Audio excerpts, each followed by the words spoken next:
I object to any peace talks with the NPA. The Filipinos are at peace. They are the ones disturbing the peace, so why should we talk to them? They're committing crimes. Plain and simple, and it's terrorism.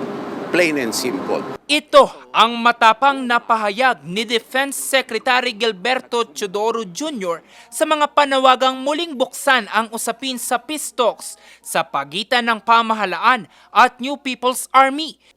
Ito'y matapos ang naging madugong engkwentro ng militar at mga umano'y rebelde sa Barangay Salamanca sa bayan ng Toboso, Negros Occidental noong April 19. Dito, 19 na mga rebelde umano ang nasawi.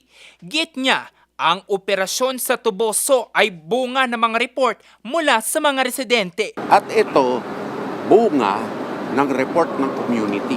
Nagsumbong ang community. Hindi naman basta-basta sasagot ang armed forces na walang ganyan.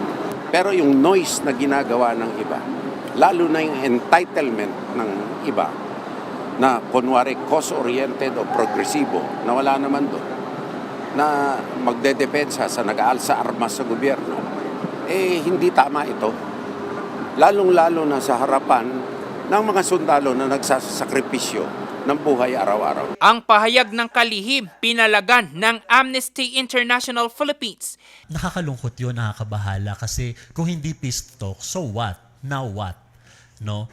At aside from the peace talks, kung ang approach ay militarization, again, lives will be lost. At iyon ang gusto, parang isa sa mga bottom line yan, one person killed is too many. At sana ay maiwasan to. At yung effort na maiwasan to, sana ay manggaling to all the parties concerned. Ang point ko is, wag maging foreign idea or foreign concept yung peace talks, yung usapin ng socio-economic reforms, yung usapin ng conflict sa Pilipinas. Kailangan siyang hindi lang pag-usapan ng mga policymakers. Ipinanawagan din ng Amnesty International Philippines ang pagiging bukas ng Armed Forces of the Philippines sa isinasagawang investigasyon sa Toboso 19 at iba pa, kabilang na ang mga desaparecidos o mga biktima ng pagdukot ng Estado sa ilang individual. Na hindi tayo makakakuha ng maebidensya kasi yung mga opisina na kailangan gumawa ng trabaho nila, hindi nila ginagawa. Kaya kulang talaga tayo ng ebidensya. Yun po ang experience namin. Evidence, lack of evidence. And lastly sa experience namin sa tatay ni ako kasi ang hirap pumasok sa kampo ng mga military.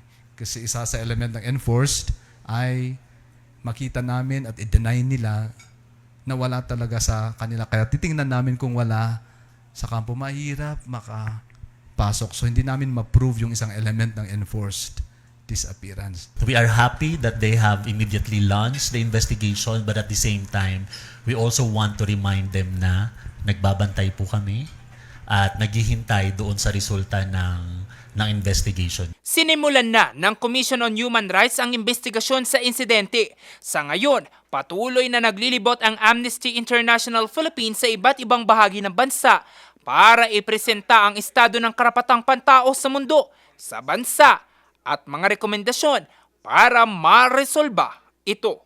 Jose Robert Inventor, Nation on the Move.